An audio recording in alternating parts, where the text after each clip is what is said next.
네, 반갑습니다. 김초롱입니다. 우리 빌립보서 우리 공부할 시간이죠. 우리 빌립보서 지난주에 우리 2장 7절 하다가 우리 말하는 것 같은데 우리 2장 8절 한번 읽고 시작하겠습니다. 빌립보서 2장 8절. 여러분 노트로는 29페이지입니다. 29페이지. 사람의 모양으로 나타나셨음에 자기를 낮추시고 죽기까지 복종하셨으니 곧 십자가에 죽으심이라 그랬습니다. 그래서 예수 그리스도는 원래 천지창조 이전부터 계시던 그런 분이죠. 그래서 예수 그리스도는 하나님의 본체다 혹은 형상이다, 똑같은 말인데 그런 말을 할 때 의미는 뭐예요? 예수 그리스도는 하나님과 동급이다. 동급이다. 평범한 인간이 아니다, 그런 말입니다. 그래서 그런 분은 피조물이 아니죠.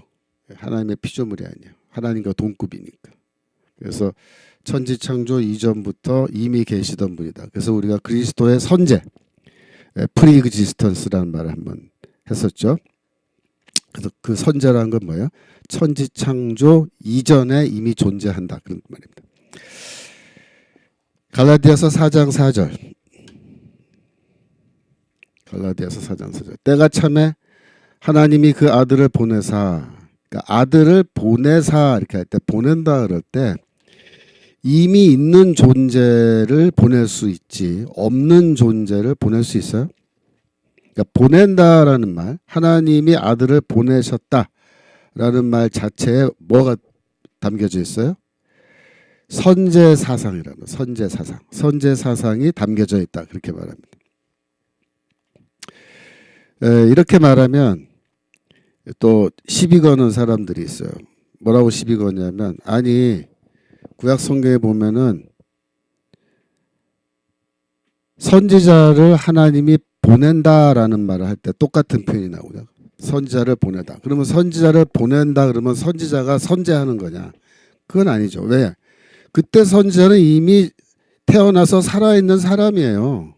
그 사람을 보낸다는 거잖아요. 그런데 갈라디아서 4장 4절 잘 보세요. 여기서 보낸다는 뭐예요? 태어나지 않은 어떤 존재를 보내사, 이게 태어나지도 않았잖아요. 여자에게서 나게 하시고, 그러니까 아들을 보내어 여자에게서 태어나게 했다라는 말은 이미 아들은 뭐예요? 존재하니까 보낼 수 있잖아요. 구약 성경의 선지자도 이미 인간으로 태어나서 여기 존재하고 있으니까 하나님이 그런 선지자로 보낼 수 있잖아요. 근데 없는데 어떻게 보내요? 없는데 말 안 되잖아요. 그러니까 아들을 보냈다라는 이 말 안에는 선제 사상이 포함되어 있어요, 없어요? 있다고 봐야 돼요. 여기서 특별히 여자에게서 나게 하셨다라고 할 때 이 여자라는 말이 여기 왜 중요하냐면, 아니 세상에 사람이 태어날 때 여자에게서 태어나지 남자에게서 태어난 사람이 있어요? 없잖아요. 그러니까 여자에게서 태어나게 하시고는 어떻게 보면 하나마나 한 말이란 말이야. 예? 쓸데없는 말. 그냥 태어나게 하시고 그러면 되지 뭐 여자에게서 태어나게 하시고 이런 말을 바울이 왜 굳이 했느냐, 이걸 생각해 봐야 된단 말이야. 이 이유는 창세기 3장 15절. 아담이 범죄한 이후에 하나님이 뭐라고 말씀하시냐면, 뱀에 대해서 내가 너로 여자와 원수가 되게 하고 너의 후손도 여자의 후손과 원수가 되게 하리니, 그러니까 뱀의 후손과 여자의 후손이 서로 원수가 돼서 싸운다, 그 말이에요. 여자의 후손은 내 머리를 상하게 할 것이요 너는 그 발꿈치를 상하게 할 것이라. 그래서 여기서 여자의 후손이 뱀의 머리를 상하게 한다라는 말 나왔죠. 그죠? 여자의 후손이 뱀의 머리를 상하게 한다. 너는 그 여자의 후손의 발꿈치를 상하게 할 것이다. 그래서 이거를 뭐와 예수의 십자가 죽음과 부활에 연결시키는 거예요. 그러니까 발꿈치를 물은 건 뭐냐면은 십자가에서 죽으신 것. 하나님의 영원하신 아들이 죽음을 당했다. 이거 죽음을 당했다. 그러나 뭐예요? 그 여자의 후손은 내 머리를 상하게 한다는 말은 그 머리를 밟아서 어떻게 한다. 으깨버린다. 박살낸다. 그 얘기입니다. 로마서 16장 20절에 바울이 이런 말이에요. 로마서 16장 20절. 평강의 하나님께서 속히 사탄을 너희 발 아래서 상하게 하시리라. 사탄 뭡니까? 뱀이죠. 뱀의 머리를 상하게 한다. 라고 할 때 그걸 그대로 여기 지금 창세기 3장 15절을 바울이 여기서 언급하고 있는 거예요.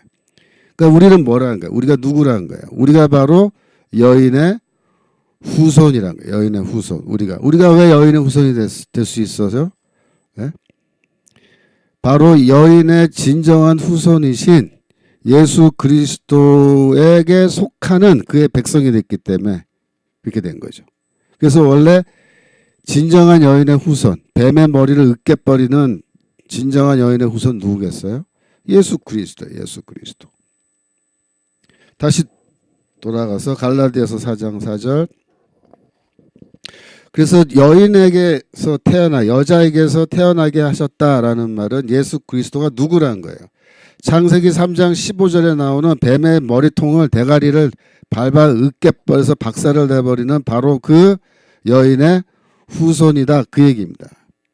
그런 의미에서 여자에게서 나게 하시고 이렇게 말하는 거예요. 율법 아래 나게 하신 것은 유대인으로 태어나게 했다. 그렇게 말입니다. 이 말은. 이방인으로 만약 예수가 태어나셨으면 율법 아래 태어나는 게 아니죠. 그래서 모든 유대인은 태어나면서부터 율법 아래에 있게 돼요. 부모가 유대인이면 그 가정에 태어나면 남자아이는 태어나자마자 8일 만에 할례를 행하고, 그죠?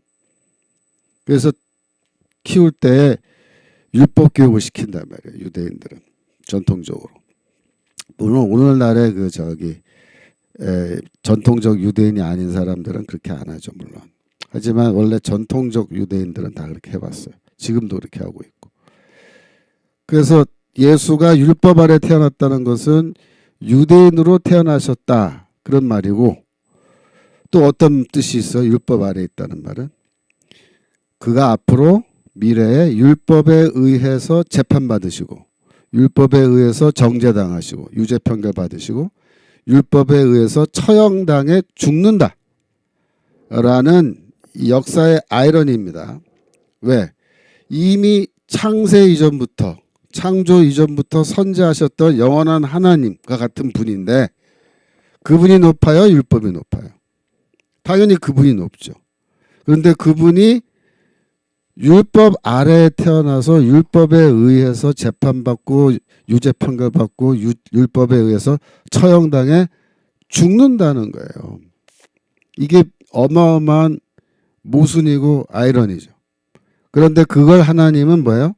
원하신다. 그게 하나님의 구원의 계획이다. 그래서 5절, 4장 5절 율법 아래 있는 자들을 속량하시고 우리로 아들의 명분을 얻게 하려 하십니다. 율법 아래 있는 자들, 우리죠. 그러니까 유대는 물론 율법 아래 있지만 그죠? 이방인인 우리들도 다 율법 아래 있어요. 왜 그래요? 우리에게 양심이라는 게 있기 때문에. 양심은 율법의 기능을 한다. 고발의 기능을 한다 그러죠. 어디 나와요? 로마서 2장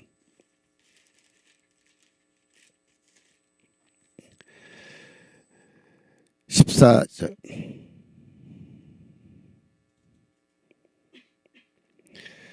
율법 없는 이방인이 본성으로는 율법의 의를 행할 때는 이 사람은 율법 없어도 자기가 자기에게 율법이 달하니. 15절. 이런 이들은 그 양심이 증거가 되어 그 생각들이 서로 혹은 송사하며 혹은 변명하여 그 마음에 새긴, 그게 중요해요. 그 마음에 새긴 율법의 행위를 나타내느니라. 그래서 율법을 받지 않은 이방이라 할지라도 우리들의 양심에 뭐가 새겨져 있어요? 율법의 세계적 율법이. 그래서 양심이 율법의 기능을 하는 거예요. 우리 양심이 뭐라 그래? 우리한테 그거 하면 안 돼. 그렇죠. 그거 하면 안 돼. 그건 나쁜 짓이야. 누가 그걸 얘기해줘? 원래 율법이 우리에게 그걸 얘기해 주는 거예요. 근데 그 양심이 율법의 역할을 하는 거예요. 그러니까 우리 모든 이방인은 다 양심을 갖고 있기 때문에 우리는 어떤 의미에서 다 뭐야? 율법 아래에 있는 거예요. 우리도. 그래서 이거를 그 당시에 유대교 랍비들이 뭐라고 얘기하냐면은 모든 이방인들도 그들이 태어나면서 그들의 마음속에 율법을 갖고 태어난다. 그렇게 얘기해요. 율법을 갖고 태어난다. 양심을 얘기하는 거예요. 그래서 이런 거를 뭐라 그러냐면은 일종의 그 자연법.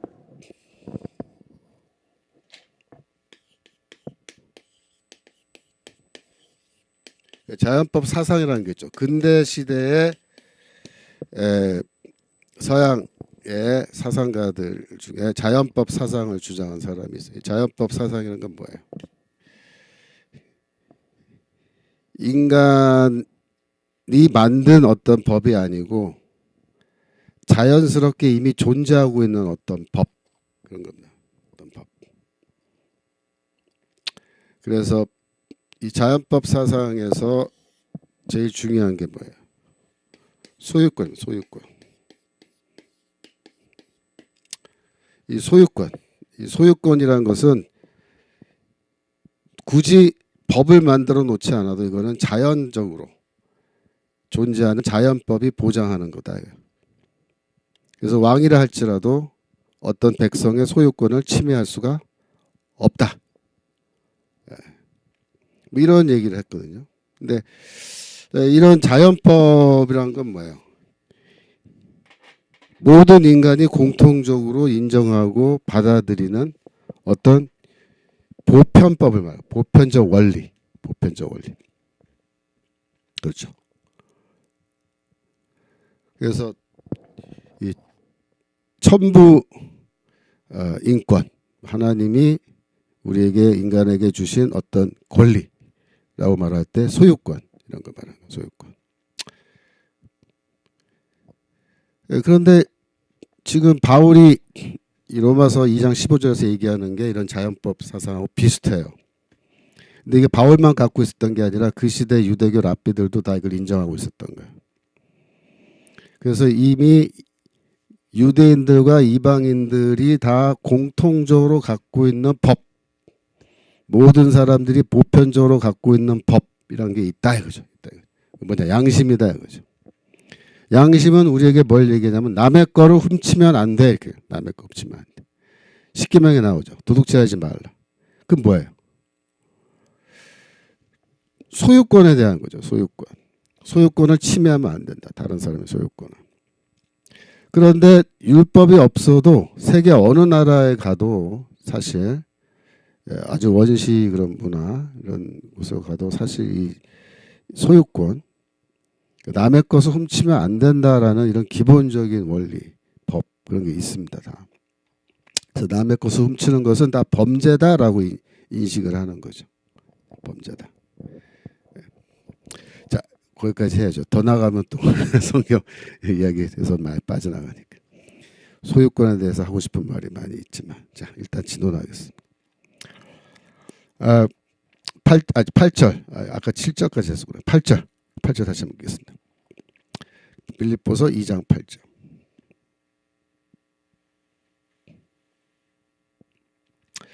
네, 2장 8절. 자, 사람의 모양으로 나타났음에 자기를 낮추시고 죽기까지 복종하셨으니 곧 십자가에 죽으심이라. 네, 자기를 낮추시고라고 할 때 그 낮추다라는 동사가요. 타페이노라는 동사인데 이 동사의 명사형이 타페이노프로시네라 그래서 이게 겸손이라는 뜻을 갖고 있는 명사입니다. 타페이노 낮추다라는 동사는 겸손이라는 명사 타페이노프로시네와 이렇게 연결돼 있어요. 그래서 하나님의 아들이 사람의 모양으로 나타나신 것, 인간의 모습으로 나타나신 것은 뭐냐? 자기를 낮추신 것이다. 이렇게 낮추신 것이다. 그런데 이 겸손이라는 단어가 아까 3절에 2장 3절 앞부분에 나왔죠. 오직 겸손한 마음으로 각각 자기보다 남을 낮게 여기고, 그래서 분쟁 가운데 있는 빌립보 성도들 향해서 너희 겸손해야 된다 이렇게 가르쳤잖아요. 그 모범으로 누굴 보여주냐면은 그리스도를 보여줘요. 그리스도는 어떻게 하셨다? 자기를 낮추셨다. 이게 동사 명사 관계라고. 낮추다라는 동사, 겸손이라는 명사. 그 다음에 중요한 거는 복종하셨다. 복종했다. 근데 이 싸우는 사람들은요, 바울의 이런 명령, 그만 싸우고 서로를 자신보다 낮게 여겨야 된다. 그런 가르침을 할 때 순종 안 할 수 있죠. 그래서 이제 나의 가르침에 순종하라라는 그런 뉘앙스로 그리스도도 복종하셨다. 너희는 어떻게 할 건데? 이렇게 지금 묻는 그런 뉘앙스가 있어요. 복종하셨다. 근데 순종하셨는데 어느 정도까지 순종하셨냐면은 죽음에 이르기까지 순종하셨다. 이렇게 말해요. 죽음에 이르기까지. 그 죽음은 어디서 죽으신 거예요? 십자가에서 죽으신 거예요. 십자가에서 죽기까지 순종하셨다. 바울은 예수가 십자가에서 죽으신 것은 하나님의 뜻에 순종한 것이다. 그렇게 이야기합니다. 하나님의 뜻에 순종하신 것이다. 그러면 구약 성경에 하나님의 이 뜻이 이 메시아가 죽는 거다라고 말하는 구절이 어디 있을까요? 어디 나오냐면 이사야서 53장 10절에 나와요. 이사야서 53장 10절.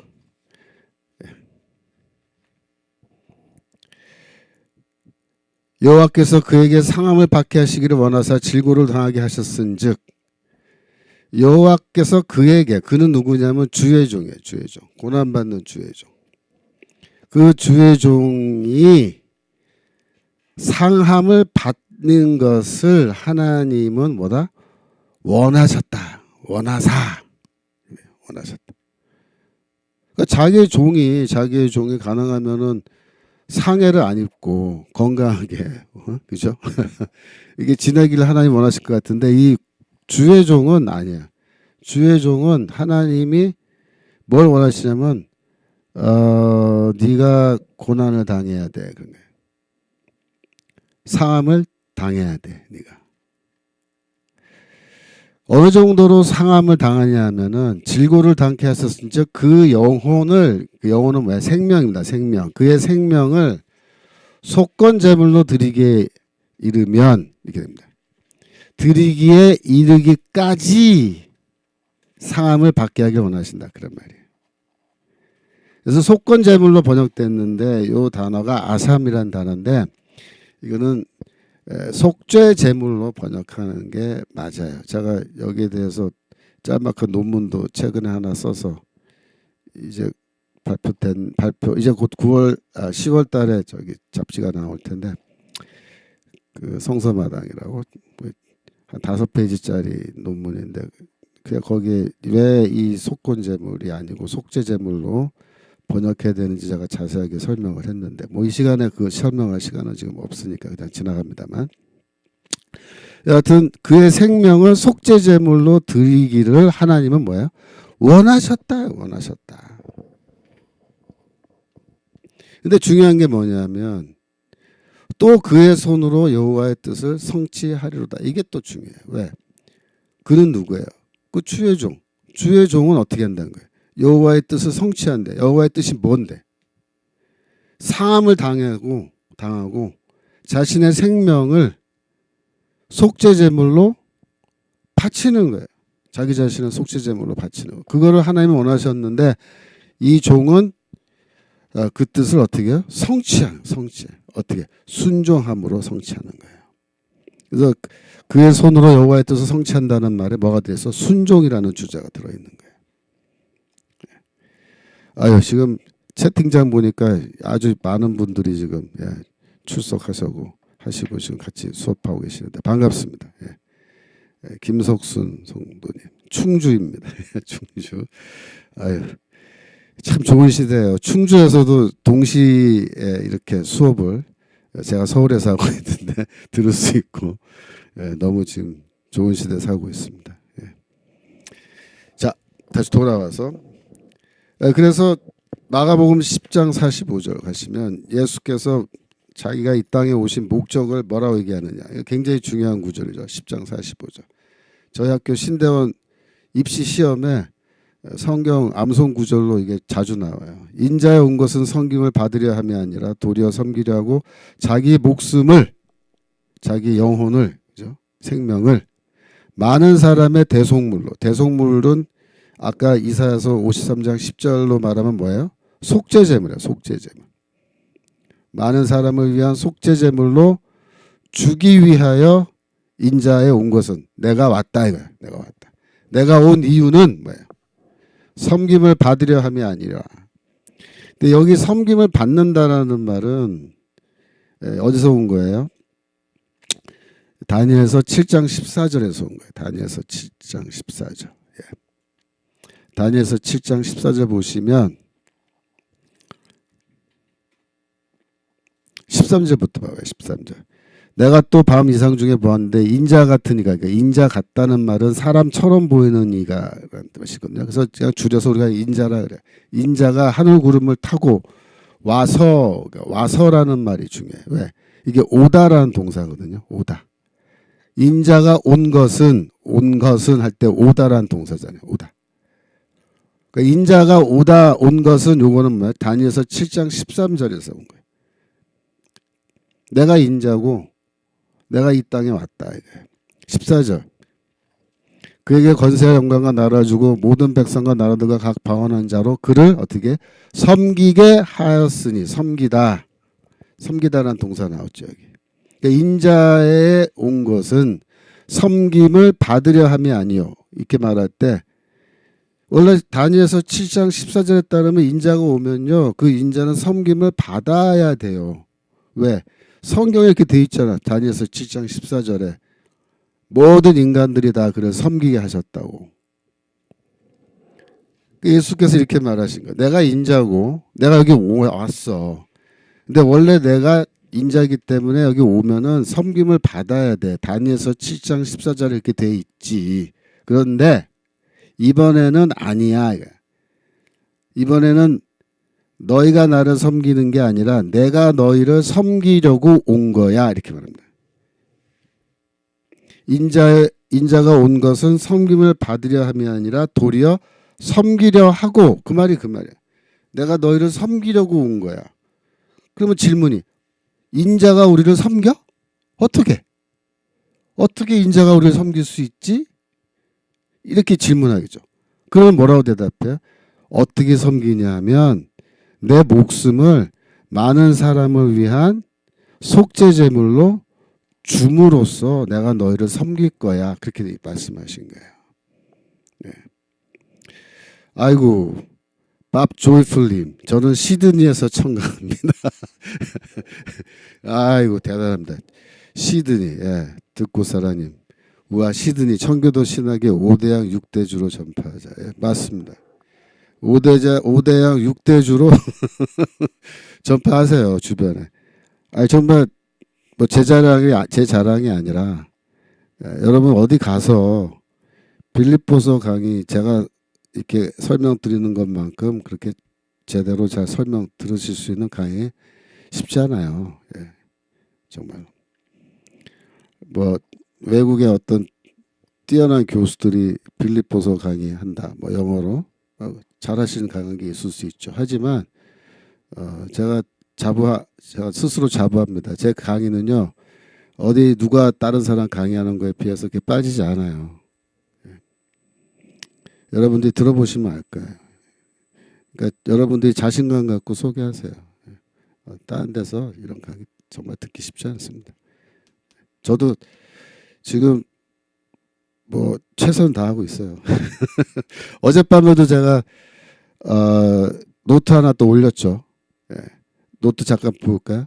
청교도 신학원에 노트 올린 거. 아, 드보라 킴님 뉴저지입니다. 예, 아이고 감사합니다. 담대하라 KR님 충주에서 예, 감사합니다. 그래서 여러분들이 그 노트 다운로드 받으시는 거 어떻게 받는지, 그러니까 노트를 프린트해 놓고 들으시면 더 편해요. 그래서 우리 정광훈 목사님 설교학교 있죠. 그 정광훈 목사 설교학교라고 치면 웹사이트가 있잖아요, 그죠? 그 웹사이트를 여러분 찾아서 들어가셔야 되는데 먼저 그 회원 가입이죠. 멤버십 가입을 하시면은 여러분들이 락인해서 들어가실 수 있어요. 그러면 거기 신학원이라는 그 클릭하는 데가 있죠. 그러면 신학특강 김철원 교수 딱 뜨죠. 그걸 클릭하면 제가 여기에서 빌립보서하고 마태복음 강의하는데 강의 자료에 거기 들어가시면은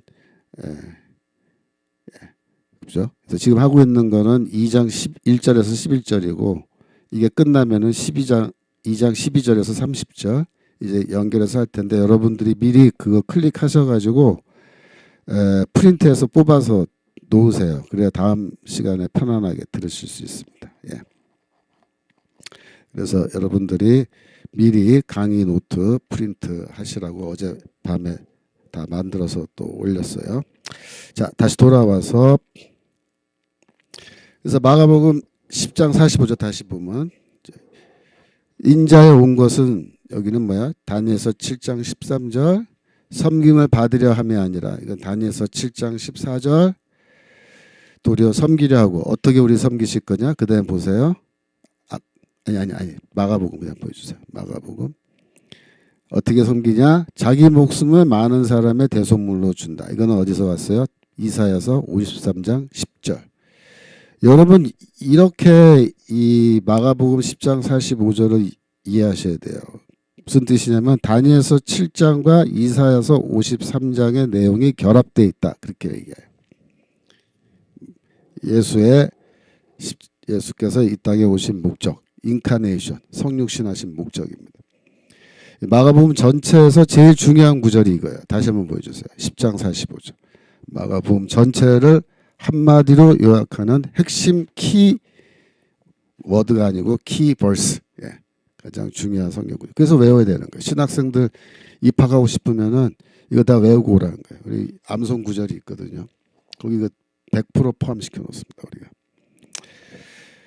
이걸 외우는데 문제 뭐냐면 학생들이 이게 어떤 내용과 구약 성경이 어떤 내용과 연결되어 있는지 아는 놈들이 한 놈도 없어요. 사실 입학할 당시에는.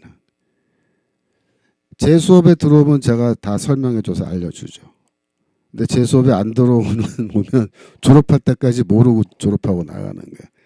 그런 목사님들 설교 들으면요 완전히 빈 깡통 같은 설교 듣는 겁니다. 왜? 성경 모르기 때문에. 쓸데없는 소리나 하고 예화나 하고 그런 거죠.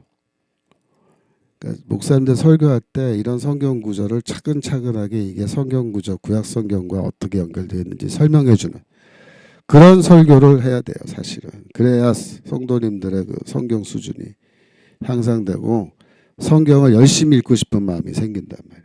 무조건 강제로 읽으라고 읽혀지나요? 그렇지 않단 말이야. 이게 읽고 싶은 마음이 생겨야 되는데 호기심, 그죠? 호기심이 막 생기고 이런 거였어, 이런 거였구나, 이런 의미였어. 거의 깨달음이 올 때 성경이 막 읽고 싶어진단 말이에요. 그렇지 않아요? 여러분들 지금 제 설명 들으니까 성경 읽고 싶어지죠? 예, 그게 정상인 거예요. 그게 정상. 그래도 성경 읽고 싶지 않으면 할 수 없고. 자, 다시 돌아와서 갈라디아서 마태복음 26장 42절. 마태복음 26장 42절.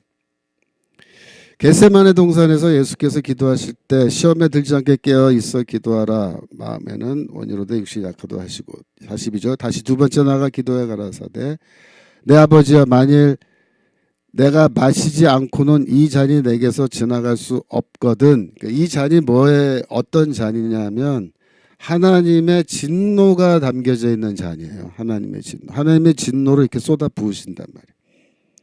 근데 그 진노를 원래 우리가 받아야 되죠. 근데 하나님은 이 내 진노의 잔을 네가 마셔라. 내가 너 위에 나의 진노를 쏟아 붓겠다. 이런 말입니다. 예수가 죄가 있어서 하나님의 진노를 받았어요? 아니잖아요. 예수는 죄가 없으시죠. 그럼에도 왜 하나님의 진노를 십자가에서 받으셨죠? 하나님이 그에게 왜 진노의 잔을 쏟아부었죠? 우리를 대신하여 우리가 받아야 할 진노를 받으셨기 때문에 그렇습니다. 이 대목에서 중요한 것은 지나갈 수 없거든 아버지의 원대로 되기를 원하나이다 하시고, 이게 뭐야? 순종이에요. 순종. 십자가에 죽기까지 순종하셨으니 바울이 지금 빌립보서 2장 8절에서 말하는 예수 그리스도의 순종이 여기 나타나 있어요. 아까 이사야서 53장 10절 봤죠? 여호와께서 그에게 상함을 받게 하시기를 원하사 그의 영혼을 속죄제물로 드리기까지 원하신다. 그때 그의 손으로 여호와께서 기뻐하시는 뜻을 성취한다 했는데 이 그대로 됐잖아요. 그대로. 예. 아버지의 뜻대로 원대로 되기를 원하나이다. 내가 순종하겠습니다. 내가 죽겠습니다. 그래서 죽으신 거예요. 갈라디아서 1장 4절.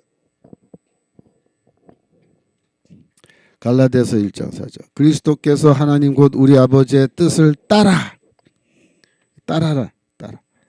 이 악한 세대에서 우리를 건지시려고 우리를 구원하기 위하여 우리 죄를 위하여 자기 몸을 들이셨으니. 아버지의 뜻을 따라 자기의 몸을 들이셨다. 이게 뭐예요? 자기의 생명을 내놓으셨다. 이사야서 53장 10절하고 똑같잖아요. 똑같다. 아버지의 뜻을 따라. 그게 중요해요. 그 순종이죠. 순종. 하나님의 뜻에 순종하여 자기 몸을 들이셨다. 이렇게 돼 있다고. 근데 제가 이런 성경 구절 설명할 때마다 학생들한테 누누이 강조하는 건 뭐냐면 예수는 절대로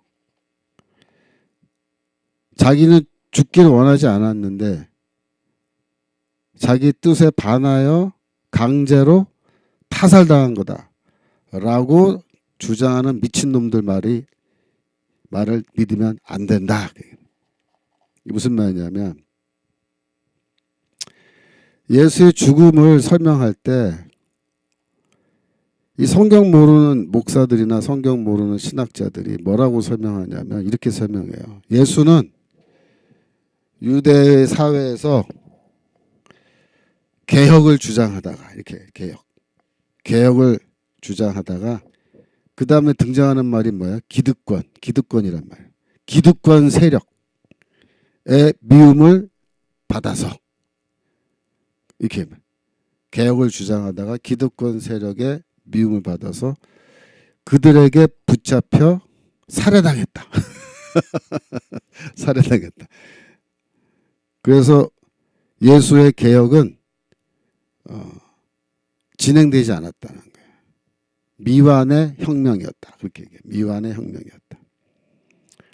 그러니까 어떻게 하면 좋겠어요? 우리가 그 미완의 혁명을 완수해야 된다. 예수의 제자들은 뭐야? 개혁가들이다. 리포머들이다. 그러면서 또 종교개혁을 슬그머니 갖다 붙여. 종교개혁의 정신을 이어받아. 그래서 우리도 사회개혁에 앞장서자. 이렇게 성경을 설명하는 놈들이 있죠. 네. 이 좌파신화예요. 좌파신화. 해방신화, 민중신학의 이 후예들인데 이게 무슨 정통한 성경 해석 방법인 것처럼 그렇게 가장을 하고 교회 안에 들어와서 해방신화, 민중신학식 해석을 유포하고 있는 거예요. 그런 인간들 천지입니다, 지금. 그래서 기독교가 왜 좌경화됐어요?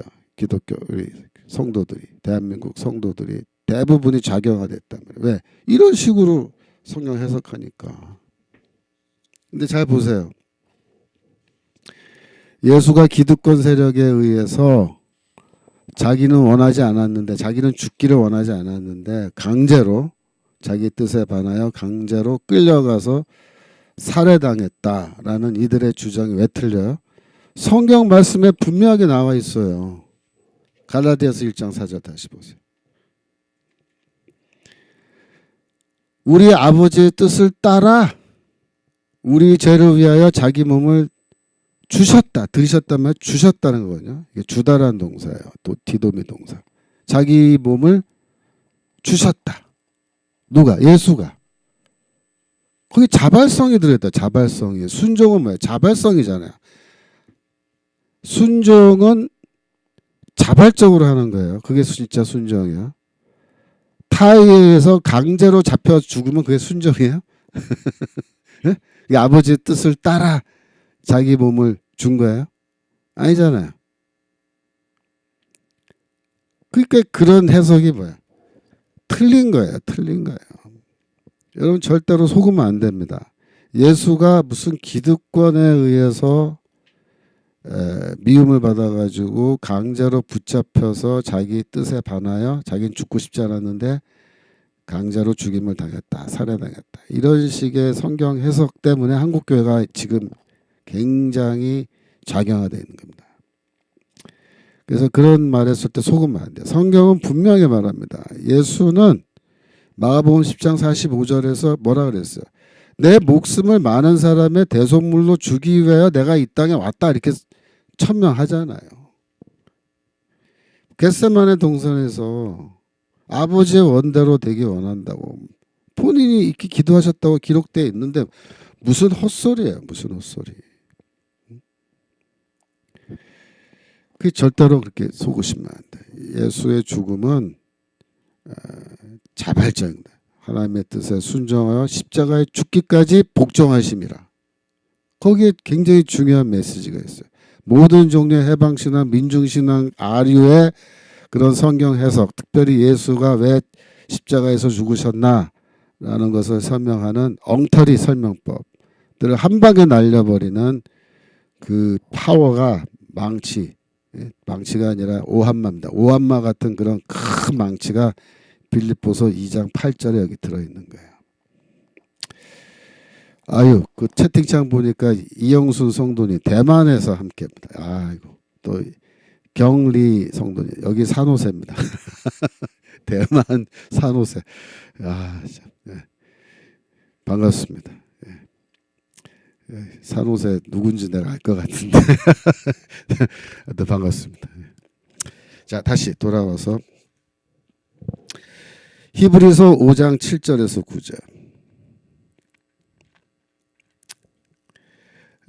그는 육체에 계실 때 자기를 죽음에서 능히 구원하실 이에게 심한 통곡과 눈물로 간구한 소원을 올렸고 그의 경외하심을 인하여 들으심을 얻으셨느니라. 8절. 그가 아들이시라도 받으신 고난으로 순종함을 배워서 나왔죠. 순종함으로 배워서 순종하셨잖아요. 온전하게 되었은즉 자기를 순종하는 모든 자에게 영원한 구원의 근원이 되시고 그래서 우리는 그리스도에게 또 순종해야 된다. 하나님께 순종하고 그리스도께 순종하는 삶으로 나아가야 된다. 그 얘기하는 거예요. 예수께서 십자가에서 죽으셨다 그럴 때 이제 십자가 처형에 대해서 조금 이제 설명해 드리는데 여러분들이 십자가 처형은 로마인들의 처형 방식이죠. 그래서 이제 1인간을 나무에 달아서 죽이는데 이렇게 생긴 십자가가 있고 T자형으로 생긴 것도 있었어요. 그래서 여기에 이제 사람을 이렇게 걸어서 죽이는 거예요. 걸어서. 그래서 못을 박고 손에 못을 박아서 고정시키고 그 다음에 다리에 발에다가 못을 박아서 고정시키는 거는 왜 그러냐면은 이렇게 팔에만 못을 박아서 걸어 놓으면요 이렇게 축 처지면서 이게 찢어져서 떨어지기가 쉬워요. 그래서 여기에다가 팔뚝에다가 밧줄을 묶는 거예요. 여기다 밧줄을 묶고 여기는 못을 박고 그래서 이게 떨어지지 않게끔 이렇게 지탱하는데 그러면 발에는 왜 못을 박냐면 이렇게 묶어서 사람이 축 달려 있으면요 호흡 곤란에 걸립니다. 호흡 곤란. 그러니까 여기 행경막이라고 있어요. 행경막이 이렇게 위아래로 숨을 들이쉬고 내쉴 때 이게 위아래로 행경막이 이동을 하면서 인간이 숨을 쉬는 거예요. 우리는 그걸 의식하지 못하지만 이 행경막이 굉장히 중요합니다. 숨 쉴 때. 근데 이렇게 딱 인간을 걸어 놓으면요. 행경막이 움직이지 못하게 되는 거예요. 몸이 축 처져서. 그래서 질식해서 죽어요. 호흡곤란으로. 그러면 빨리 죽어요. 근데 이 십자가 처형은 목적이 뭐냐면 최대한 고통을 주는 거예요. 최대한의 고통. 인간에게. 이 고통을 주려면요. 길게 줘야 되잖아요. 길게. 그러니까 빨리 죽으면 안 된단 말이에요. 그래서 어떻게 하냐면 발에다가 여기에다가 발에다가 못을 박아서 고정을 시켜줘요. 이렇게 고정시켜주면 어떻게 되냐면은 이렇게 다리에 힘을 줘서 이렇게 몸을 위로 끌어올리면서 숨을 쉬는 거예요. 이렇게. 물론 고통스럽죠. 왜? 발에 못이 박혀 있으니까. 하지만 인간이 숨을 못 쉬면 그 자체로서 괴롭기 때문에 호흡을 계속하기 위해서 계속해서 발에 힘을 주고 이렇게 몸을 올려서 숨을 들이쉬고 내쉬고 들이쉬고 내쉬고 이렇게 하면서 거기서 본능적으로 생명을 연장하기 위해서 노력하게 된다고요. 그래서 십자가 처형이 왜 무서운 이 처형이냐면 고통 속에서 죽어가는데 고통의 기간을 길게 가져가는 거예요. 길게. 고문이야, 고문. 쉽게 말하면 고문해서 죽이는 겁니다. 고문해서. 근데 잘 안 죽어요, 이게. 사람이 그렇게 매달아 놔도. 왜냐면은 여기 그 팔하고 발에 못을 박아 놨을 때 물론 피가 흘리지만 인간의 그 신체 이 특성이 피가 나도 상처가 나도 빨리 응고되게 돼 있어요. 응고. 그래서 피가 출혈이 계속 나서 죽지 않고 출혈이 이제 어느 정도 되면 정지한다고요. 사람이 안 죽어요. 그러니까 고통으로 기절을 할 수는 있지만 잘 안 죽는다. 그래서 잘 안 죽으면 어떻게 하냐면은 우리 로마 병정들이 나중에 어떻게 했어요? 창으로 옆구리 찌렀단 말이에요. 그래서 이제 여기서 피가 나오게끔. 그러면 이제 출혈 과다로 죽게 되는 거죠. 그러니까 자기들 퇴근해야 되는데 퇴근 시간 다 돼가는데 안 죽고 있으니까 아이씨 야 창으로 찌르 해갖고 창으로 찌른 거예요. 이렇게 빨리 죽여버려. 그래야지 우리 퇴근하지. 이렇게 된 거예요. 그래서 이 십자가 처형은 굉장히 고통스러운 고문이고 아주 오랜 기간 동안 사람이 거기서 이제 고통을 받게 하는 그런 처형인데 이게 로마인들의 이 처형이다. 그래서 로마인들이 BC 68년이죠. 이때 폼페이라고 하는 로마의 장군이 유대를 정복해요. 유대를 정복해서 유대 땅이 로마의 그러니까 속국이 된 거예요. 속국. 그래서 그때부터 유대교의 십자가 처형이 도입된 거다. 이렇게 많은 분들이 생각하고 있어요. 저도 예전에 제가 신학교 다닐 때 그렇게 배웠어요. 교수들이 그렇게 가르쳤어요. 근데 제가 졸업하고 미국 유학 가서 성경 연구해 보니까 그게 틀렸어요. 네. 아니에요.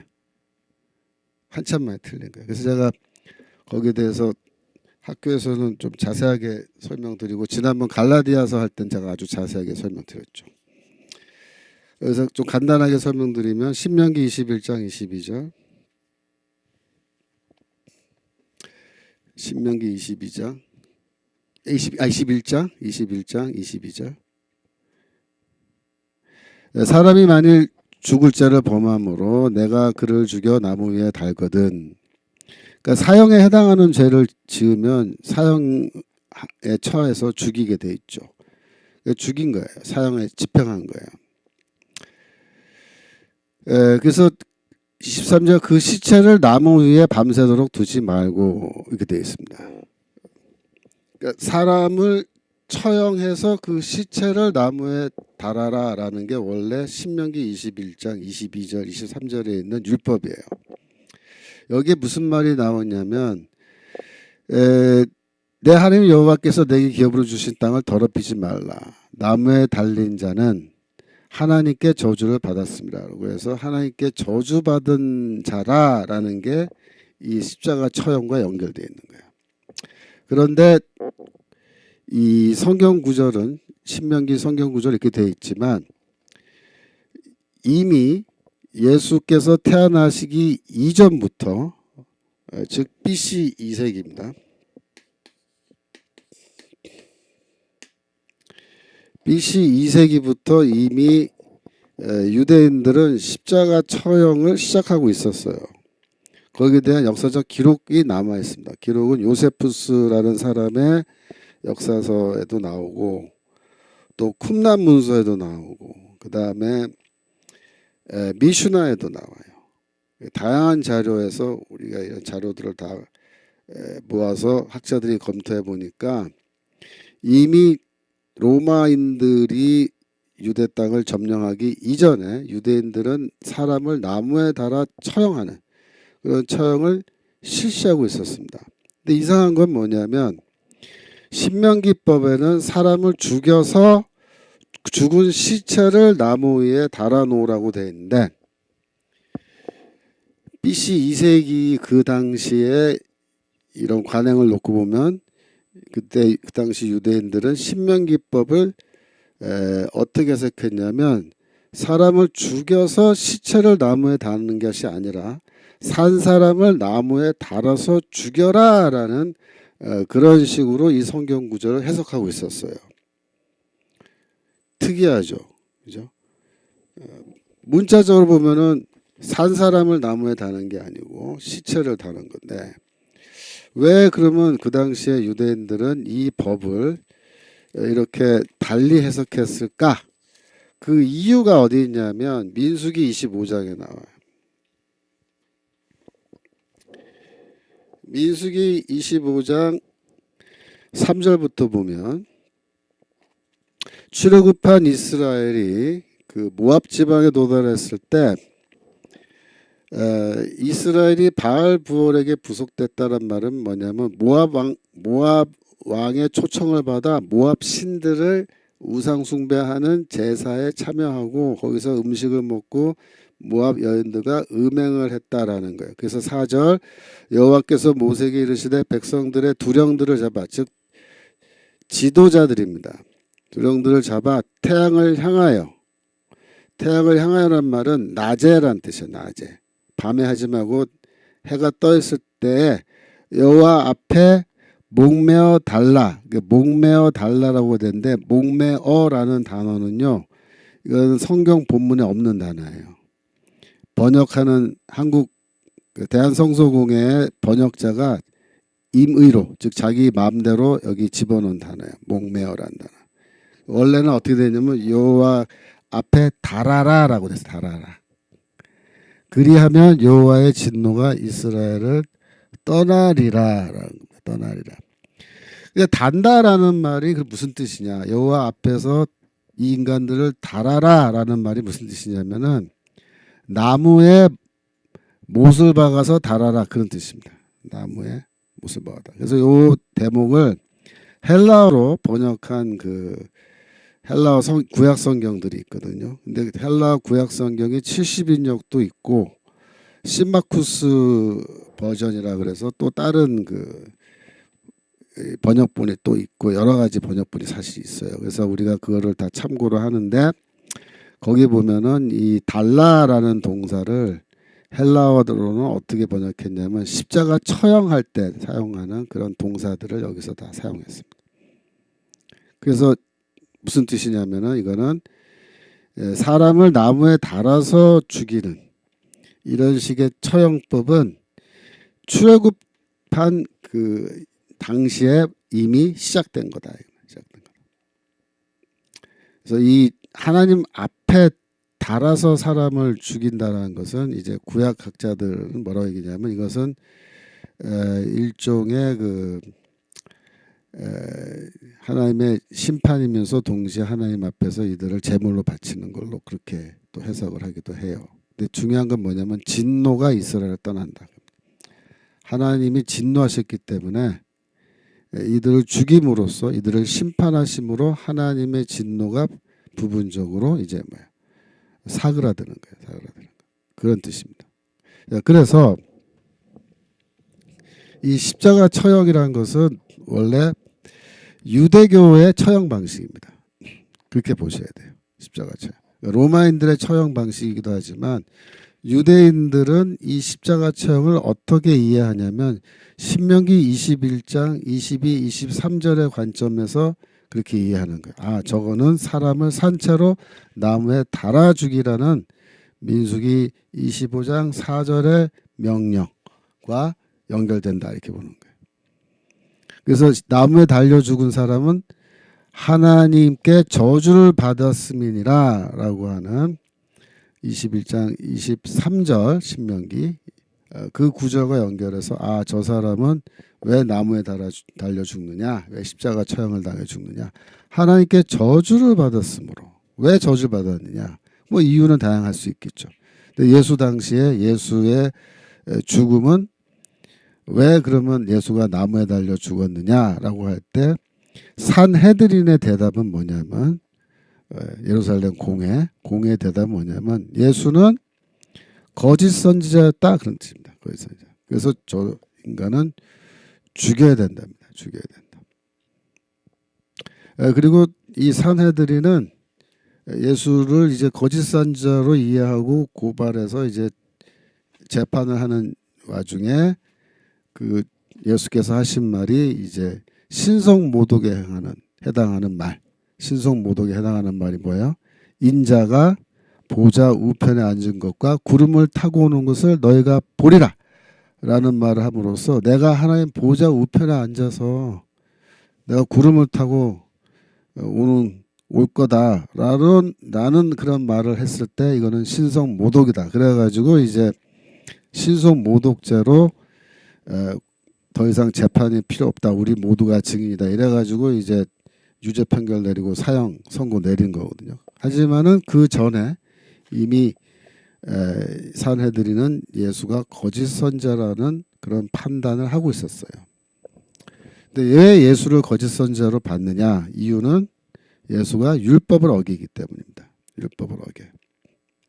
그러니까 즉 하나님의 선지자는 기본적으로 모세 율법의 권위 아래 있어야 되는데 이 선지자가 모세 율법을 무시하는 그런 말과 행동을 하는 거예요. 이거는 거짓 선지자의 낙인을 피할 방법이 없습니다.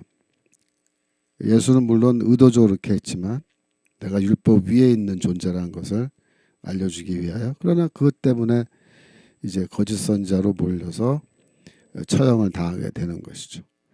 그래서 이 산헤드린이 예수를 처형하여 죽일 때 그 방법을 어떻게 지금 사용하는 거냐면 죽이는 방법을 빌라도의 손을 빌어서 나무에 달아 죽이려고 애를 쓰는 거예요. 왜? 그렇게 죽여야 나무에 달아 죽여야 많은 백성들의 눈에 특별히 예수를 추종하던 백성들의 눈에 예수는 메시아도 아니고 선지자도 아닌데 저런 율법을 어기는 이런 참남한 행동을 하다가 결국 하나님의 저주를 받아 나무에 달려 고통 속에 죽는 저런 비참한 최후를 맞이하는 하나님의 심판을 그가 받았구나 라는 것을 한눈에 쫙 시청각 교육을 해주는 거예요. 그래서 예수의 그 제자들이 다 집으로 돌아가게 만드는 효과를 가져오는 거죠. 그래서 예수는 스데반처럼 돌로 쳐 죽이질 않아요. 참남한 말을 했을 때 마음만 먹었으면요 그냥 끌고 가서 스데반처럼 돌로 쳐 죽일 수 있어요. 근데 쳐 죽이지 않아요. 왜? 예수는 반드시 나무에 달아 죽여야 된다 이렇게 생각하는 거예요. 나무에 달아 죽이면 유대 백성들은 신명기 21장 22, 23절의 관점에서 이 예수의 죽음을 이해하기 때문에 그래서 예수의 그 가르침을 따르는 제자들이 다 흩어질 것이다. 갈라디아서 3장 13절. 갈라디아서 3장 13절.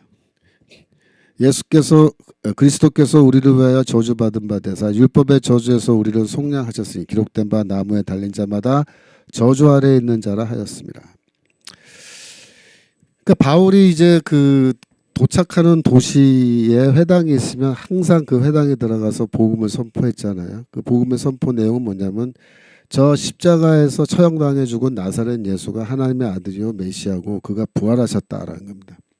그가 우리 죄를 위하여 죽으신 것이다. 그의 죽음은. 그게 이제 복음인데 그 복음을 전하면 유대인들 중에서 성경을 좀 아는 사람들은 반드시 바울에게 질문합니다. 이 질문합니다. 뭐라고 질문하냐면 아니 네가 말하는 그 나사렛 예수는 나무에 달려 죽었고 나무에 달려 죽은 자마다 다 하나님의 저주를 받아 죽었다라고 율법에 되어 있는데 어떻게 하나님의 저주를 받아 죽은 자가 우리의 메시아가 될 수 있느냐라고 그렇게 질문하는 거예요. 네 말은 엉터리다 이거죠. 그 바울이 대답을 해야 됩니다. 바울은 뭐라고 대답하냐면 예수가 하나님의 저주를 받아 죽었다라는 너의 주장은 맞는 말이다 이렇게 인정을 해요. 갈라디아서 3장 13절 다시 보여주세요. 예수가 하나님의 저주를 받아 죽은 것은 사실이다 이렇게 말해요. 근데 예수는 왜 그러면 하나님의 저주를 받았느냐? 우리를 위하여라는 말은 우리를 대신하여라는 말입니다. 우리를 대신하여 하나님의 저주를 받으셨고 율법의 저주, 즉 율법을 지키지 않는 자에게 내리는 신명기 28장에 있는 그 기다란 율법 저주 리스트, 그 율법의 저주들이 우리에게 내려오지 않도록 저주에서 우리가 벗어날 수 있도록 우리를 속량하기 위하여 예수께서 우리를 대신하여 하나님의 저주를 받아 죽으신 것이다. 이렇게 대답을 한 겁니다. 고린도전서 1장 23절. 우리는 십자가에 못 박힌 그리스도를 전하니 유대인에게는 거리끼는 것이요 이방인에게는 미련한 것이로되. 그러니까 메시아고 하나님의 아들이고 하나님과 동등한 분인데 하나님의 본체요 하나님의 형상이신 분인데 그런 분이 로마인들의 손에 잡혀서 십자가 처형을 당했다라는 것 자체가 이방인들에게는 미련한 소리, 즉 어리석은 주장으로 들린다는 거예요. 그러니까 이방인들에게 있어서 신은 어떤 존재냐면 슈퍼맨 같은 거예요. 슈퍼휴먼. 초능력. 인간의 능력을 뛰어넘는 그런 능력. 그래서 막 하늘을 날아다니고 막 어마어마한 괴력, 힘을 갖고 있고 바다를 막 이렇게 물을 막 뒤집어서 막 폭풍이 일어나게 하고 하늘에서 번개를 던지고 막 이런 거예요. 이런 게 다 신들이 하는 초능력이거든요. 근데 이 기독교 복음의 신 예수는 너무 뭐랄까 무력하게 기껏 로마 군병들의 손에 붙잡혀서 십자가에서 그 고문에 해당하는 그런 고문당하면서 처형당해 죽었다. 그런 힘이 없는 무력한 신을 우리가 왜 믿어야 되느냐? 그런 무력한 자가 우리를 위해서 뭘 해줄 수 있는데 이렇게 이제 반문하면서 이거는 바보 같은 소리다, foolishness다, 라고 그렇게 이제 응답을 하는 거죠. 그래서 이제 바울이 그 다음에 대답은 뭐야? 하나님이 그 인간의 모습으로 이렇게 오시고 그 연약함 속에서 하나님의 강력한 구원의 능력이 나타난 것이다. 바울은 이렇게 또 설명합니다만은 여하튼 십자가 죽음은 이방인들이 보기에도 굉장히 깨름칙한 거고 유대인에게 거리끼는 거라는 말은 뭐예요? 유대인에게 거리끼는 것은 거리끼는 것 걸려 넘어지게 하는 것이라는 뜻인데 이단적 가르침을 말합니다. 유대인에게는 이단적 가르침으로 들리고 이런 말입니다. 히브리서 12장이죠.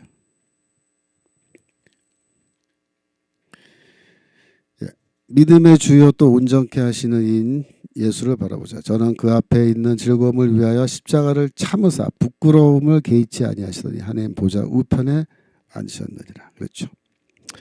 그래서 십자가를 처형을 당한 것은 굉장히 수치스러운 거예요. 부끄러움을 참으사 십자가 참으사 부끄러움을 개의치 아니하셨다. 그러니까 부끄러움은 수치를 말한 거예요.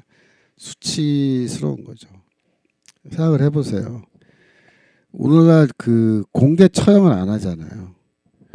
처형을 할 때 사형 선고하고 처형할 때 그 교도소 그 방에서 조용히 아무도 못 들어오게 하고 처형하잖아요. 조용히. 근데 이제 공개 처형이라는 거는 이건 하나의 그 대중들을 위한 심리적 어떤 영향을 주려고 하는 그런 시도이기도 하고, 그 다음에 이 처형당해 죽은 사람에게는 수치를 주는 거예요. 수치. 그 1970년대 중국에서 홍위병들이 그 난리칠 때 홍위병들이 이 쉽게 말하면 이 사회주의 혁명의 적이라고 해서 대학 교수들, 우파 지식인들이죠. 우리말로 하면. 걔네들한테는 반동적인 사상 갖고 있는, 반혁명적 사상을 갖고 있는 교수들, 지식인들 다 끌어내고, 언론인들, 예술가들 다 끌어내고, 지주는 말할 것도 없고. 그렇게 어떻게 했어요? 여기에 그냥 기다란 모자 씌우고 여기다가 이런 팻말 같은 거 꽂아놓고 포승줄을 묶어서 10대 애들이죠. 10대. 아무것도 모르는 10대 애들. 걔네들이 거리를 막 끌고 다니면서, 그죠? 가진 모욕을 다 주고 침을 뱉고 막. 그 앞에 세워놓고 인민재판하고. 그리고서 네가 스스로 너의 죄를 고백하라 말이야. 이실직고 하렸다. 옛날에 사또가 하던 식으로. 너의 죄를 스스로 이실직고 하렸다. 그 앞에서 마음에도 없는 자아 비판을 막 해야 되고. 그게 수치잖아요. 근데 죽이진 않았어요. 물론 죽인 사람도 있었지만 간혹. 대부분 죽이기까지는 안 했어요. 수치만 주고 끝났죠. 끌어내리고. 예수는 저 십자가에서 비교할 수 없는 그런 수치죠. 예. 옷도 다 벗겨버리고, 옷은 다 그 로마 군인들이 나눠 갖고, 그죠? 그랬잖아요. 그래서 이 예수가 십자가에서 죽기까지 복종하셨다라고 할 때 그 복종, 그거는 놀라운 겁니다. 놀라운 거예요. 하나님께 자기의 그 모든 지위, 영광 그걸 다 내놓으시고, 거기서 수치를 당하시고 피를 흘리고 죽으시고, 그죠? 이렇게 하셨는데, 이 아담이란 놈은 어떻게 했어? 아담이란 놈은 그렇게 높은 지위를 줬음에도 불구하고 거기에 만족하지 못하고 뱀의 유혹에 넘어가 가지고 하나님처럼 되려고, 하나 더 올라가려고, 그죠? 그 아담과 이 두 번째 아담을 비교해 보세요. 천양지차. 인간과 하나님이 이렇게 다른 거예요. 인간은 완전히 개쓰레기 같은 짓들.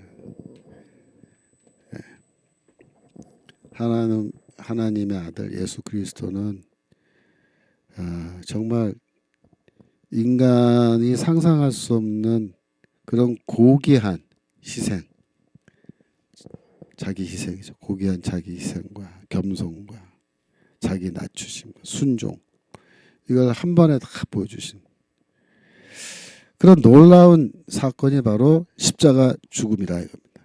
그래서 9절, 빌립보서 2장 9절. 이제 빌립보서 2장 9절. 여기서부터 이제 반전이 일어나요. 하나님이 그 십자가에서 죽은 예수를 어떻게 하느냐. 이름으로 하나님이 그를 지극히 높여 모든 이름 위에 뛰어난 이름을 주사.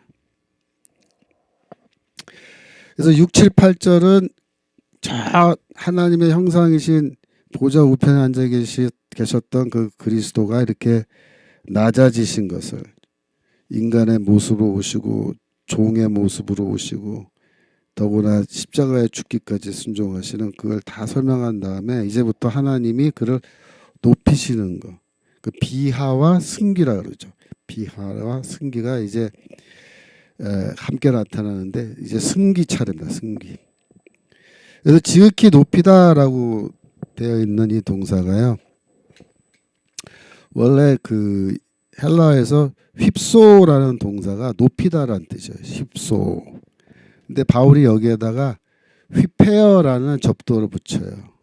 휘페어라는 말은 이 정도를 능가하는 뭐 그런 뜻입니다. 휘페어. 원래 위에라는 뜻인데,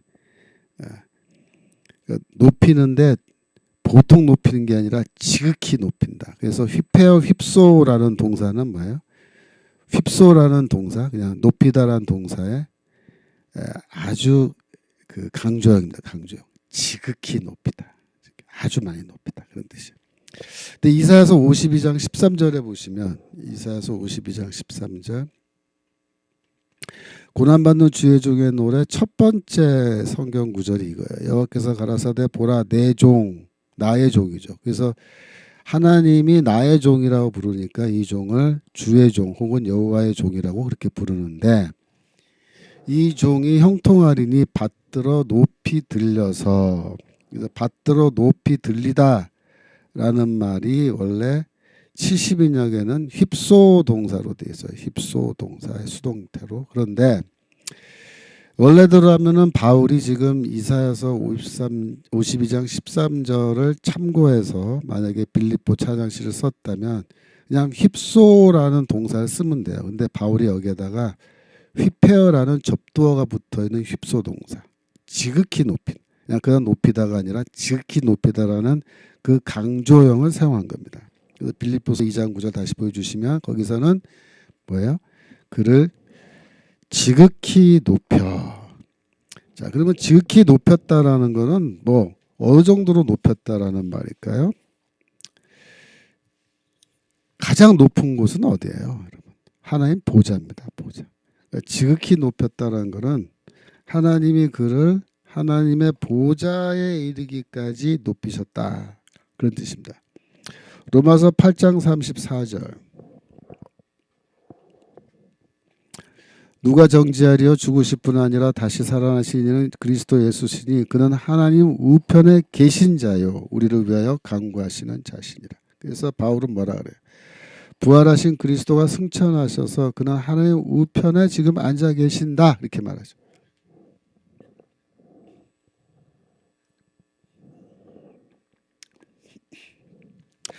그래서 이 신약 성경에서 구약 성경을 인용하는데, 신약 성경에서 가장 많이 여러 번 인용하는 구약 성경 구절은 뭘까요? 그거는 시편 110편 1절이에요. 110편 1절. 시편 110편 1절.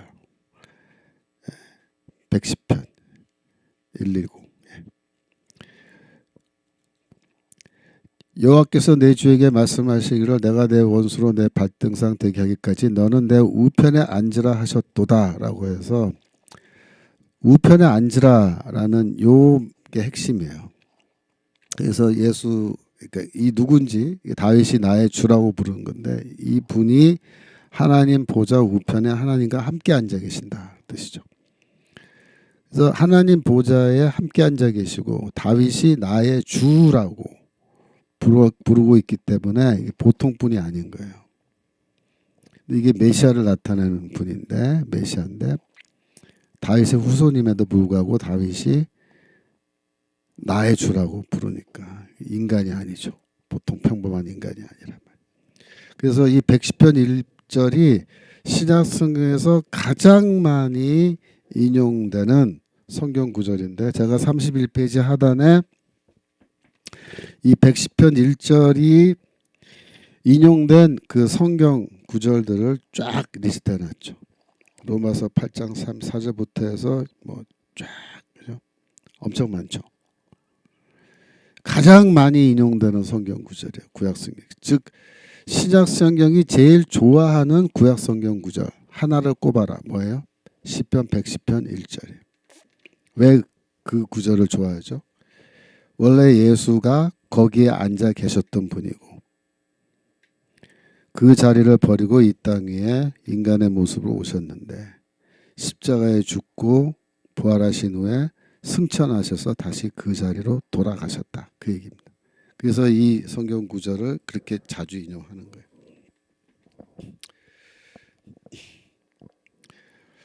그리고 모든 이름 위에 뛰어난 이름을 주셨다. 그랬죠. 그래서 그거 하기 전에 우리 우편에 앉아 계신 거 몇 개만 더 보면은 사도행전 2장 35절. 이 오순절 설교죠. 베드로의 오순절 설교인데 내가 내 원수로 내 발등상 되게 하기까지는 너는 내 우편에 앉았으라 하셨도다 하였으니 이게 시편 110편 1절 인용이잖아요. 그러니까 오순절날 베드로가 설교할 때 벌써 이 성경 본문이 여기 딱 나오는 거예요. 그런즉 이스라엘 온 집이 정녕 알지니 너희가 십자가에 못 박은 이 예수를 하나님이 주와 그리스도가 되게 하셨느니라. 이게 중요해요. 십자가에서 못 박혀 처형당해 죽은 예수는 범죄자잖아요. 원래는 범죄자고 중범죄자인데 하나님은 이 중범죄자를 보좌 우편에까지 높이서 지극히 높이신 거예요. 지극히 높이셔서 이 예수가 바로 누구냐면 주이시고, 주라는 말 뭐예요? 하나님이 원래 주거든요. 주님이시거든요. 하나님과 같은 분이시고 그가 그리스도다. 이렇게 얘기합니다. 메시아다. 이렇게 얘기합니다. 에베소서 1장 20절. 그의 능력이 그리스도 안에서 역사하사 죽은 자들 가운데서 다시 살리시고 하늘에서 자기의 오른편에 앉히사, 그죠? 앉히사, 앉게 하시고 모든 통치와 권세와 능력과 주권과 통치, 권세, 능력, 주권 이 네 가지는 악한 천사들, 악한 영들의 이 포지션 타이틀이에요. 그러니까 포지션은 뭐예요? 보직 이름이에요. 그러니까 우리는 이제 이 천사론 이런 거는 안 가르치죠. 우리 개신교 신학에서. 그렇지만 유대교에는 천사론이라는 게 있어요. 카톨릭도 천사론이라는 그런 분야가 있는데 이게 뭐냐면은 천사들에 대한 상당히 좀 자세한 그런 어떤 정보들이 있어요. 그 유대교 문서에 나와요. 그런 게. 근데 이제 거기 보면은 천사들은 계급 제도로 돼 있어요. 그래서 여러분들이 군대를 생각하시죠. 군대 보면은 별 5개부터 해서 2등병까지 쫙 계급이 있잖아요. 계급이 있고 또 계급과는 별도로 보직이 있다고요. 보직. 뭐 중대장, 뭐 소대장 이런 것부터 작전 장교 이런 게 다 보직이잖아요. 그래서 이런 천사들은 이렇게 계급에 따라서 쫙 조직이 되어 있고 높은 천사와 낮은 천사로 그 다음에 맡은 일이 다 틀려요. 천사들이. 그래서 정사, 권세, 능력 다시 한번 보여주세요. 에베소서 1장 21절 정사, 권세, 능력, 뭐 주관 이게 되는데 이게 네 가지가 나왔는데 이게 전부 다 천사들의 보직 이름이에요. 근데 이때 천사들은 악한 천사예요. 악한 천사. 대체로 바울서신에서 이런 거 나오면은 악한 천사들, 악한 영들이야.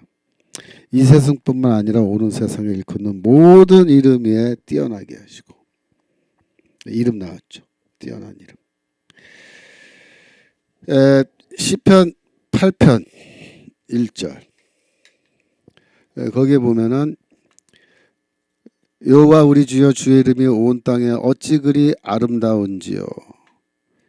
주의 이름 하나님의 이름이죠. 하나님의 이름이 온 땅에 어찌 그리 아름다운지요 라고 찬양하고 9절로 내려가면 이 시편에서 마지막 절인데 여호와 우리 주여 주의 이름이 온 땅에 어찌 그리 아름다운지요 라고 해서 1절과 9절에 똑같은 내용이 나오고 그 사이에는 뭐가 나오냐면 천지 창조에 대한 얘기가 나와요. 8절 보시면 뭐 공중의 새와 바다의 어족과 해로에 다니는 거 그래 다 보이죠.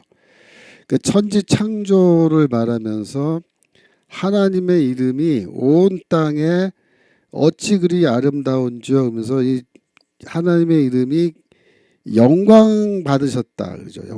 영광을 받으시는 그 영광이 이 천지 창조에 나타났습니다. 이렇게 얘기하는데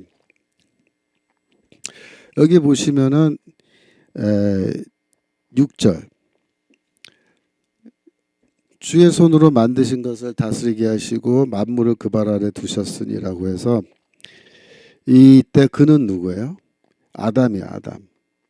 주의 손으로 만드신 것을 아담에게 다스리라. 창세기 1장 28절에 나오죠. 그 다음에 만물을 그 발 아래 두셨다 그래서 아담이 만물 위에 있다 그랬잖아. 아담 위에는 하나님밖에 없다 그랬잖아요. 그래서 이 아담에 대한 시편인데 아담을 굉장히 높인 거죠. 아담을 높인 거예요. 그런데 이 시편 8편 6절은 나중에 예수 그리스도에 대한 말씀으로 그렇게 신약 성경에서 해석되죠. 왜 그래요? 예수가 두 번째 아담이기 때문에 그래요. 그래서 이제 하나님은 만물을 그리스도의 발 아래 두셨다. 이렇게 그리스도의 발 아래 두셨다. 그래서 이 그리스도를 높이시는 거예요. 세상 만물을 다스리라고. 어디까지 높이세요? 보좌 우편에까지 높이시고 그를 왕으로 임명하시고 네가 나를 대신하여 이 세상을 다스려라. 이렇게 하신 거죠. 그래서 그 하나님에게 그 하나님의 그 뛰어난 이름, 그러니까 우리가 야훼 하나님이라고 말할 때 우리 뭐 변수모 교수님한테서 설명 많이 들으셨겠지만 이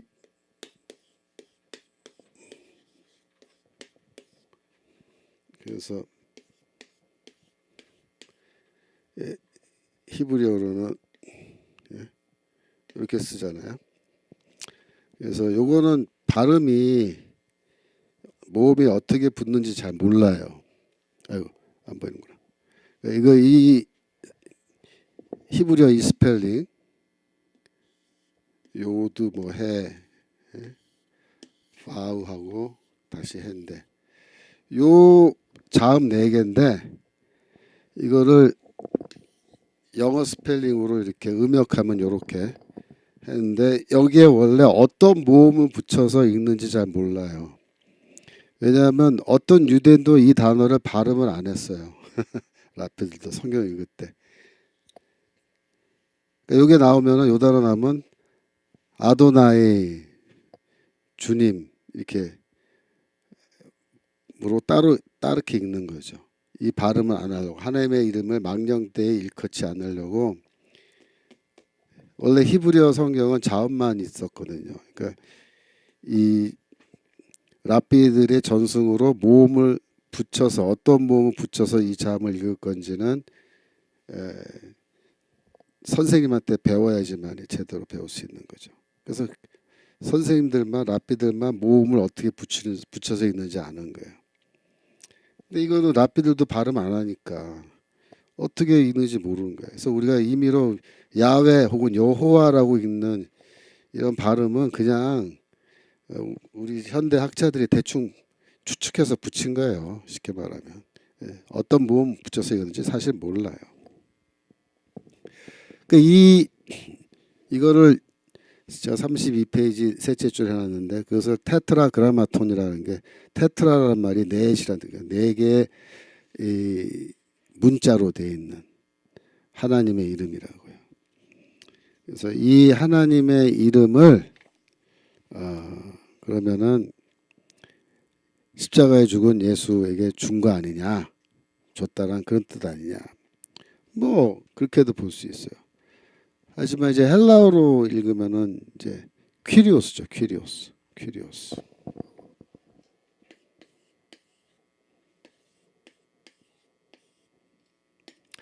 그래서 이 퀴리오스는 주님 혹은 주인 이라는 뜻인데 70인역 헬라어 성경에서 퀴리오스라는 호칭은 하나님을 부를 때 이제 키리오스라고 돼 있거든요. 그러니까 예수를 주라고 부르는 것 자체가 뭐예요? 지극히 높은 하나님의 이름을 그에게 주신 것으로 볼 수가 있는 거예요. 모든 이름 위에 뛰어난 이름. 그건 뭐 결국 하나님 이름이니까. 자, 10절 33페이지입니다. 빌립보서 2장 10절. 하늘에 있는 자들 2장 10절. 하늘에 있는 자들과 땅에 있는 자들과 땅 아래에 있는 자들로 모든 무릎을 예수의 이름에 꿇게 하시고. 그러니까 하늘 그다음에 땅 위, 땅 아래. 이거는 고대인들의 우주관을 보여주는 거예요. 그러니까 우리는 지구는 둥글고 그죠? 뭐 이렇게 생겨서 이렇게 돼 있다 생각하는데 입체적으로 생각하지만 그 시대는 이제 입체적으로 보지 않고 평면적으로 보는 거예요. 평면적. 평면적으로 보는 건 뭐냐면 여기 인간은 땅 위에 있죠. 그럼 여기에 뭐냐면 하늘이 있어, 하늘. 그래서 이 하늘에 있는 자들이 있고 그 다음에 땅 위에 있는 자들, 땅 위 있는 자들이 있고 그 다음에 여기 뭐예요? 땅 아래. 이 입체적으로 보지 않고 이렇게 공간적으로 이 세 가지 공간으로 이 세상이 구성되어 있다 이렇게 보는 거예요. 그래서 인간은 여기 땅 위에 있고 하늘에는 하나님과 또 뭐 천사들이 있고 땅 아래는 이제 수월 죽은 자들이 땅 아래에 있다 라고 이제 보는데 요한계시록 5장 13절에 보시면 거기도 5장 13절 내가 또 들으니 하늘 위에와 땅 위에와 땅 아래와 이렇게 돼 있죠. 또 바다까지 여기 돼 있는데 하여튼 바다 빼고 땅 아래 땅 위 하늘 이 세 가지로 구성되어 있다 이렇게 보는 거예요. 그래서 그 하늘에 있는 자들 천사들이죠. 땅에 있는 자들 모든 인간들 또 땅 아래에 있는 자들 음부의 뭐 땅 밑 음부의 마귀들이라 그럴까요? 이 모든 존재들이 다 예수의 이름에 그 무릎을 꿇게 하신다. 그렇게 얘기하는 거예요. 그래서 사도행전 16장 18절에 보시면 사도행전 16장 18절 예수의 이름에 무릎을 꿇는다는 말이 무슨 말이냐 이런 거예요. 이같이 여러 날 하는지라 바울이 심히 괴로워하여 돌이켜 그 귀신에게 이르되 예수 그리스도의 이름으로 내가 내게 명하노니 그에게서 나오라. 예수 그리스도의 이름. 그러니까 이게 악한 영들을 제압할 때는 예수 그리스도의 이름으로 제압을 해야 되는 거예요. 왜? 땅 아래에 있는 자들, 땅 위에 있는 자들, 또 하늘에 있는 자들까지 다 하나님은 예수의 그 이름에 무릎을 꿇게 하셨다라고. 그래서 이 예수의 이름, 예수 그리스도의 이름을 듣기만 해도 이 귀신들이 벌벌벌 떤다는 거죠. 그러니까 여러분들이 악한 영들과 맞서서 싸우는 영적인 전쟁, 영적인 싸움을 할 때는 여러분의 이름으로 뭐 하면 될 것 같아요. 그래서 김철홍의 이름으로 명하노니 귀신아 물러가라. 그러면 귀신이 물러가겠어요? 안 물러간다고. 근데 예수 그리스도의 이름으로 내가 명하노니 귀신아 물러가라. 그러면 예수 그리스도의 이름이 나온 순간에 귀신들도 어떻게 한다? 무릎 꿇는다. 무릎 꿇는다. 그래서 마가복음에 특히 많이 나오지만 이 예수께서 악한 귀신들을 제압하시고 죽기, 귀신을 쫓아내는 이런 장면들 보면요. 예수와 부닥 딱 마주쳤을 때 귀신들의 반응은 어떻게 나타나요? 그냥 혼비백산해가지고 그 자리에서 그냥 엎드려 버린다고요. 아니 하나님의 아들이야 이러면서 귀신들이 웃기는 게 예수의 정체를 정확하게 알아요. 인간들은 저 목수의 아들 아니야? 딱 그러는데 귀신들은 하나님의 아들이요. 그다음 말이 뭐야? 어찌하여 이리 빨리 오셨습니까? 우리는 아직 그때가 이른지 않은 걸로 알고 있는데 이렇게 빨리 오셨습니까? 우리를 지금 당장 멸하지 마시고 이렇게 우리를 저 돼지 때 안에 들어가게 허락해 주시면 저 들어가겠습니다. 지들이 알아서 나가겠다 그러잖아요. 그러니까 예수께서 그렇게 하라. 나가고 있잖아요. 그러니까 순종한다. 귀신들이 순종해. 왜 그래? 영적 전쟁은요. 예수께서 뭐 칼 뽑고 막 싸우고 막 이래가지고 싸워서 이기시는 게 아니고 그냥 딱 나타나시면 벌써 승리예요. 존재 자체가 승리예요. 왜? 하나님께서 이미 예수가 십자가에서 죽기까지 순종하셨기 때문에 세상 모든 존재보다 가장 높은 보좌 우편에까지 그를 높이시고 모든 이름 위에 뛰어난 이름을 그에게 허락하시고 땅 위건 땅 아래건 하늘이건 거기 있는 모든 존재들로 하여금 다 예수의 이름에 무릎을 꿇게 하셨다. 그래서 이미 예수 그리스도의 승리는 확정된 겁니다. 특별히 이사야서 45장 22절에 보시면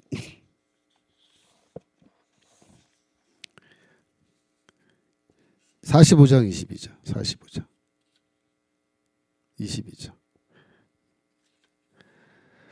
땅끝에 무슨 백성들아 나를 앙망하라. 그리하면 구원을 얻으리라. 나는 하나님이라 다른 이가 없습니다. 내가 나를 두고 맹세하기를 나의 입에서 의로운 말이 나갔은즉 돌아오지 아니하나니 내게 모든 무릎이 꿇겠고 모든 혀가 맹약하리라. 이게 맹세하리라. 뭘 맹세하냐? 충성을 맹세한다 그런 뜻입니다. 근데 여기에 모든 다시 보였어요. 모든 무릎이 내게 꿇겠고, 그죠? 모든 혀가 맹약하리라라는 이 말씀이 빌립보서의 내용하고 거의 같은 내용이에요. 사실상. 모든 무릎이 꿇는데 뭐에 무릎을 꿇냐면은 왜 그게 나냐면은 공의로운 말이 내 입에서 나왔기 때문이다 그렇게 되어 있습니다. 다시 보여주세요. 공의로운 나의 입에서 의로운 말이 나갔은즉 돌아오지 않는다. 그래서 이 의로운 말이 로고스거든요. 사실은. 그래서 이 의로운 말이라는 이 표현이 상당히 의미심장한 표현이에요. 그러니까 바울은 아마도 이 구절을 읽으면서 의로운 말, 이게 의로운 말씀인데 말이 누구냐? 로고스가 예수 그리스도다. 아마 이렇게 읽었을 거예요. 그래서 그리스도는 하나님에서 입에서 나오는 하나님의 말씀 그 자체다 이거죠. 말씀 자체다. 그래서 이게 지혜 신학이랑 거의 비슷합니다. 그래서 이 예수 그리스도에게 하나님의 그 말씀 자체이신 의로운 말씀 자체이신 예수 그리스도에게 모든 무릎이 꿇는다. 근데 모든이란 말을 바울이 풀어서 설명한 거예요. 하늘에 있는 땅 위에 있는 또 땅 아래에 있는 자들의 모든 무릎 꿇는다. 자 보세요. 그러면 이 모든 무릎이란 말 안에 누가 포함되어 있겠어요? 여기에 쉽게 말하면 로마 황제의 무릎도 여기에 포함되어 있는 겁니다. 로마 황제. 그 당시 땅 위에서 가장 높은 지위에 있는 사람은 로마 황제예요. 근데 로마 황제는 땅 위에 있죠. 땅 위에 있는 로마 황제도 어떻게 해요? 그리스도에게 무릎을 꿇는다. 꿇는다. 그 얘기입니다. 그러면 이 로마서 13장 1절. 로마서 13장 1절.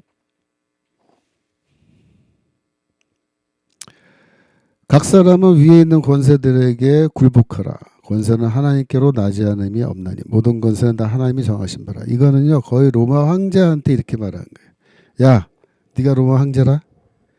근데 너 잘 들어. 너를 황제로 세워주신 분은 하나님이셔. 모든 권세는 다 하나님께로 나오는 거예요. 그러니까 너는 네 위에 있는 권세에게 너 무릎 꿇어야 돼. 너 위에 아무도 없다고? 아니야, 있어. 하나님. 로마 황제는 하나님께 무릎 꿇어야 돼. 왜? 그 하나님이 너에게 권세 줬단 말이야. 그래서 결국 하나님께 무릎 꿇는다는 건 뭐예요? 그리스도에게 무릎 꿇는 거야. 그리스도에게 무릎 꿇는 거야. 그리스도에게 무릎 꿇으라는 거야. 그러니까 우리가 10월 3일 날 우리 이제 목요일 날 전 목사님 지금 여러 번 강조하고 계시지만 집회 있죠. 10월 3일에 또 우리 한번 큰 집회를 한번 기획해서 진행해야 되는데 이런 집회를 하면서 우리가 요구하는 건 뭐냐면 윤석열 대통령부터 서울시장부터 뭐 경기도 지사고 할 거 없이 국회의원 할 거 없이 다 하나님의 권세 앞에 무릎 꿇어라 합니다. 무릎 꿇어라. 너희들을 세워주신 분은 하나님이시다. 하나님의 뜻에 합하게 정치하고 이거 해야 된다. 이 얘기죠. 네. 자, 거기까지 하겠습니다. 여러분들이 오늘 첫 시간에 우리 이렇게 많이들 오셔서 공부해서 감사하고 둘째 시간에는 오늘은 제가 마태복음 하지 않고 민경배 교수님께서 오셔서 한국교회사 특강해 주신 날이에요. 그래서 매달 마지막 월요일 둘째 시간에는 마태복음이 아니고 민경배 교수님이 강의하시기로 이미 그렇게 스케줄이 나와 있습니다. 그래서 오늘은 마태복음 없습니다. 다음 주에 하도록 하겠습니다. 자, 기도하고 마치겠습니다. 하나님 아버지, 오늘도 주님 말씀을 이렇게 깊이 있게 들여다보면서 신구약 성경의 여러 가지 내용을 살펴보게 하시니 감사합니다. 특별히 이제 10월 3일에 우리가 큰 집회를 준비하고 있는데 하나님 이 집회를 통하여 역사해 주시고 이 집회를 통하여 하나님의 뜻이 선포되게 하시고 많은 사람들이 또 이 정부가 또 이 입법부와 행정부가 다 주께로 돌아오는 기회가 되도록 저들이 귀를 열게 하는 기회가 되도록 주여 축복하여 주옵소서. 감사드리며 예수 그리스도 이름으로 기도합나이다. 아멘. 네, 수고하셨습니다. 다음 주에 뵙겠습니다. 안녕히 계세요.